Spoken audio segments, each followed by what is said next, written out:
একটা কথা পরিষ্কার করে জানতে হবে, ব্যস্ত নয়, অ্যাক্টিভ থাকতে হবে। দেখবেন সমাজে প্রচুর মানুষকে দেখবেন, আপনি যখন ফোন করবেন বা কেউ যদি ফোন করবেন, আমি ভীষণ ব্যস্ত আছি, দেখবেন অনেক মানুষকে দেখবেন। আমি একটা কথা প্রায় বলি, ব্যস্ততা বলে কিছু নাই, ইটস অল অ্যাবাউট প্রায়োরিটি। কারণ আপনি আপনি বলছেন বলেই বলেন, দেখবেন বহু মানুষ বলবে কি ভাই এখন কথা বলতে পারছে, ব্যস্ত আছে। এবার অনেক মানুষকে দেখবেন যে একেবারে বেকার, তাও ব্যস্ত আছে, বলে ভাই ভীষণ ব্যস্ত আছে। কি ব্যস্ত আছেন? বাজার করতে হবে, হ্যান করতে হবে, সংসার, মানে যে মানে যেগুলো ওই ক্রিয়েটিভ না, অন্য কিছু মানে। এবং তুমি বলে না বেকাররাই সবচেয়ে বেশি ব্যস্ত।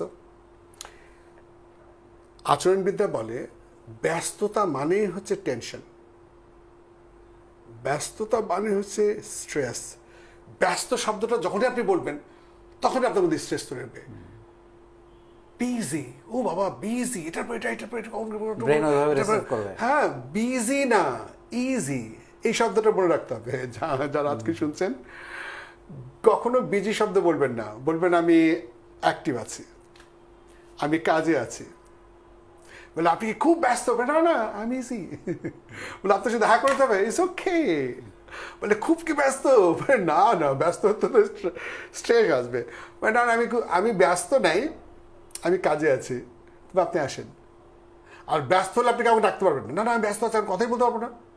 আরে আমি গতকাল ব্যস্ত ছিলাম, পরশুবাদী ছিলাম, আগে ব্যস্ত। বলে ভাই আমার মরার টাইম নাই। তাহলে বোঝেন তার ব্রেন কোথায় চলে গেছে? ও তো অসুস্থ হয়ে যাবে, তো যে হার্ট ফেল হয়ে যেতে পারে রাত্রেবেলায়। তাহলে বিজি না, ইজি। ইজি। আমাকে মনে করতে হবে আজকে আমার 10টা কাজ, আমি সিস্টেমেটিক্যালি প্রত্যেকটা কাজ করব। যদি কোনো কাজটা বেশি করতে গিয়ে আর একটা কাজ না হয়, তাহলে ওটা যাতে আগামীকাল সকালে করি, এটা নিয়ে কোনো টেনশন নাই। দরকার হলো যে কাজটা হলো না, যদি প্রায়োরিটি দেখবো কোন কাজটা আগে আজকে দরকার, সিরিয়াল অনুযায়ী তো করবো।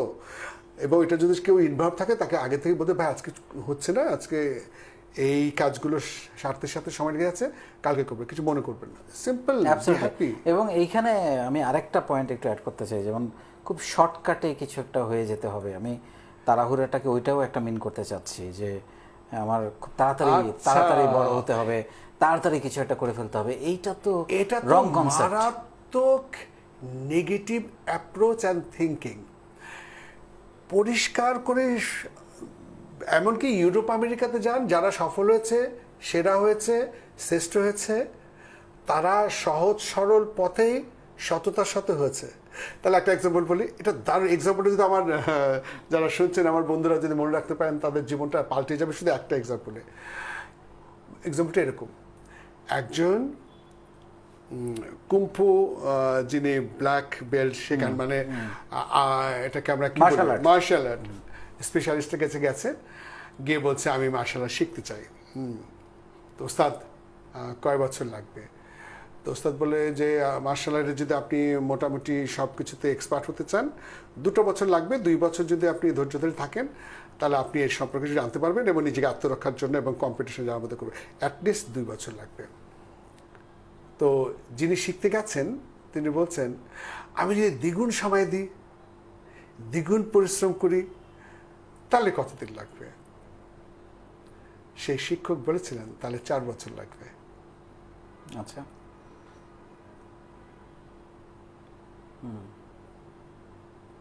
কি দারুণ না? সেই শিক্ষক তো কম করে বলছে যে 2 বছর তুমি শেখো আমার কাছে, আমি তোমাকে একটা জায়গায় পৌঁছে দেবো মার্শাল আর্টের। যিনি শিখতে এসছেন সে বলছে 2 বছর তো লাগবে, আমি দ্বিগুণ পরিশ্রম করি, দ্বিগুণ সময় দিই, তাইলে কতদিন লাগবে? সেই ভেবেছেন বলবে যে 1 বছর, তিনি বলছেন 4 বছর লাগবে। তার মানে অধৈর্য হলে চলবে না। অ্যাবসলিউটলি। কি দারুণ না? অধৈর্য হলে চলবে না। এমনকি আপনি কোরআন পড়ে দেখেন, হাদিস পড়ে দেখেন, ধর্মগ্রন্থ পড়ে দেখেন, একেবারে পেশেন্স, ধৈর্য, কুলিয়ার প্রেম, সময় দিতে হবে, সাধনা। দেখেন আমরা আল্লাহর কাছে প্রতিদিন নামাজে কি বলি? হে আল্লাহ তুমি আমাদেরকে সহজ সরল পথ দেখাও, এদুল্লাহ সারাতুল মুস্তাকিম সারাতুল্লাহ জিনা আল্লাহ, হে আল্লাহ তুমি আমাদেরকে সহজ সরল পথ, সহজ এবং সরল পথ, কারণ ওটাই হলো সফলতার বিজয়ের পথ। কিন্তু আমরা চাচ্ছি কিন্তু সহজ সরল পথ, আর পরে বলছে শর্টকাট পথ কে আছে? ইম্পসিবল। এবং ওটা টেকসই না। আমাদের জীবনটা বাঁকাতারা, মনে রাখতে হবে আমাদের জীবনের পথ কঠিন বাঁকাতারা, কিন্তু এই বাঁকাতারা কঠিন পথকে অতিক্রম করতে গেলে আমাদের মনের পথটা হতে হবে সোজা, সরল, যেটা আপনি বারে বারে পারেন, অনেস্টি। সুতরাং ধৈর্য ধরতে হবে, পরিশ্রম করতে হবে। কোনো শর্টকাটের পথ যদি কেউ বাতলেও দেয় তাও যাওয়া যাবে না, তাও যাওয়া যাবে না, কারণ আমরা দায়িত্ববোধের সাথে, ধৈর্যের সাথে যাবো। অ্যাবসলিউটলি। প্রিম্যাচিওর বেবি, আমার অনেক উদাহরণ আছে যে ওই যে 7 মাস 8 মাস 10 মাস তো দিতে হবে, 6 মাসে তো আর বাচ্চা ম্যাচিওর বেবি হবে না। আর যেটা হচ্ছে যে যারাই সফল হয়েছেন, কিছু একটা হয়েছেন, তারা 7 বছর 10 বছর 15 বছর একটা লম্বা সময় স্ট্রাগল করে, শ্রম দিয়ে তারপরে এই জায়গায় এসে কথা বলছেন বা তার সফলতার গল্প আমরা শুনছি। So there is no shortcut in life. একদম 10 মাস 10 দিন, এখন আমি যে 8 মাস 3 দিনের মধ্যে বাচ্চা 5 মিনিটে বাচ্চা বাঁধবে না। সুতরাং আমার সফলতার জন্য সময় দিতেই হবে। আর যেই জিনিস শর্টকাটে পাওয়া যায় ওই জিনিস টেকে না, আর শান্তিও নাই, আনন্দ নাই, সুখ নাই। পরিশ্রম করে, সাধনা করে, স্টাডি করে আমাকে সফলতার জায়গায় পৌঁছতে হবে। স্যার, আমরা অনুষ্ঠান একদম শেষ জায়গায় চলে আসছি। মানে আমার মনে হয় আরো 2 ঘন্টা আলাপ করা যেত। আপনি যদি আমাদের তরুণদের উদ্দেশ্যে, সারা বাংলাদেশের এবং বিশ্বের প্রায় 50টা দেশের এখন তরুণ তরুণীরা যুক্ত হয়েছে, আপনি 164 জন যাদেরকে পেয়েছিলেন তারা এখন প্রায় 1 লক্ষের উপরে, তাদের উদ্দেশ্যে আপনি কিছু কথা বলেন। এই আপনার ক্যামেরা। আসসালামু আলাইকুম, থ্যাংক ইউ ভেরি মাচ। আপনারা সাথে আছেন।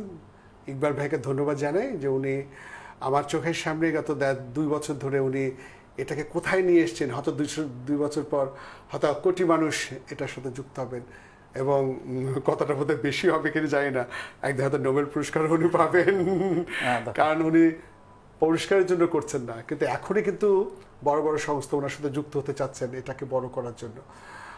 তো মানুষ নোবেলের জন্য কাজ করে না, পুরস্কারের জন্য কাজ করে না, ওটা এসে যায়।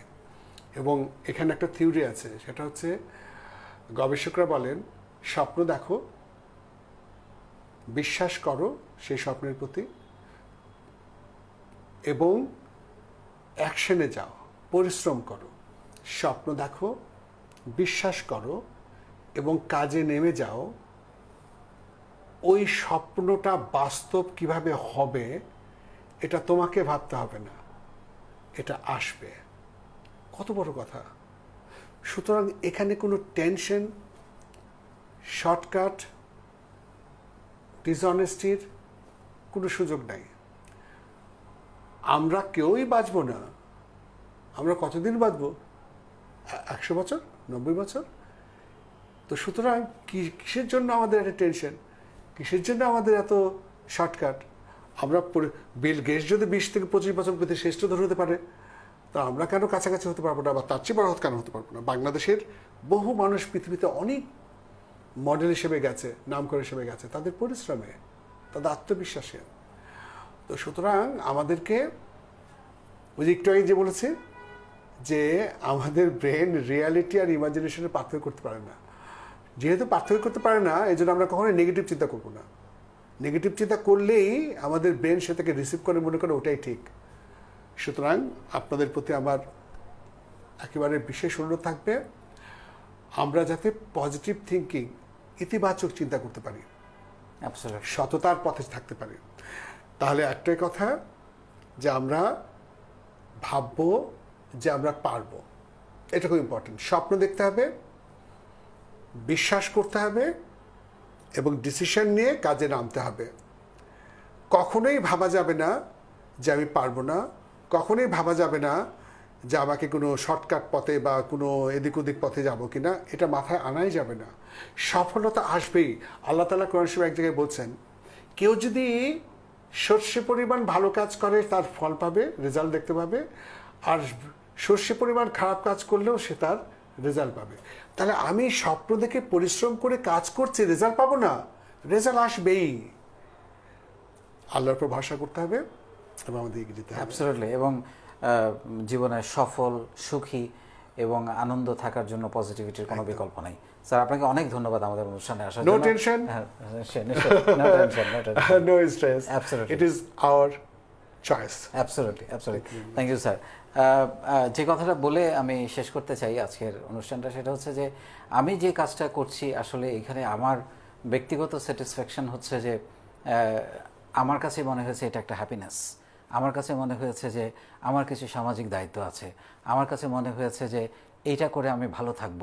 আমি যদি সেই পঞ্চগড়ের, তেঁতুলিয়ার, কুড়িগ্রামের বা লালমনিরহাটের বা রাঙামাটির একটা ছেলে বা একটা মেয়ে যদি জীবনে কোনো এক সময় কোনো একদিন 5 বছর পরে 10 বছর পরে একবার অন্তত বলে যে এই মানুষটার কাছ থেকে একটা লাইন শিখেছি বা এই মানুষটার কারণে আমার জীবনটা বদলে গেছে, এটাই আমার প্রাপ্তি। সো এই স্বপ্ন নিয়েই আমি কাজটা করছি এবং আমার একটা স্বার্থ আছে। প্রত্যেকটা মানুষ বলে না যে কি স্বার্থ, টাকা পয়সা সবসময় স্বার্থ না। আমার অবশ্যই একটা স্বার্থ আছে, সেটা হচ্ছে আমার এই কাজটা করতে ভালো লাগে, আমি ভালো থাকি এবং আপনাদের ভালোবাসা। সো স্বার্থ তো আছেই। অনেক ভালো থাকবেন।